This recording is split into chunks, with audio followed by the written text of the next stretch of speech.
మార్కాపురం జిల్లా కొమరోలు ప్రభుత్వ వైద్యశాల ఆవరణంలో కడప పుష్పగిరి కంటి వైద్యశాల ఆధ్వర్యంలో ఉచిత కంటి వైద్య శిబిరం నిర్వహించారు.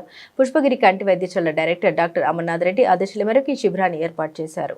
ఈ శిబిరంలో కంటి వైద్య నిపుణులు doctor Nandini, doctor Tejaswini, doctor K Nandini, coordinator Sanju పాల్గొని రోగులకు వైద్య పరీక్షలు నిర్వహించారు. కొమరోలు మండలంలోని పలు గ్రామాల నుండి మహిళలు, వృద్ధులు, పురుషుల భారీగా హాజరయ్యారు.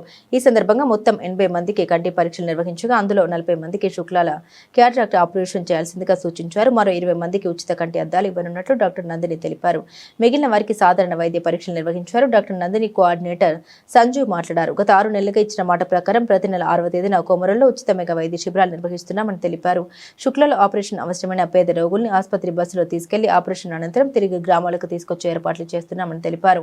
అలాగే రోగులకు ఆసుపత్రిలో భోజనం వసతి కూడా పూర్తిగా ఉచితంగా అందజేస్తున్నట్టు తెలిపారు. పేదలకు వైద్య సహాయం అందించాలనే సంకల్పంతో పుష్పగిరి కంటి వైద్యశాల డైరెక్టర్ డాక్టర్ అమర్నాథ్ రెడ్డి ఈ కార్యక్రమాన్ని కొనసాగిస్తున్నారని వారు పేర్కొన్నారు.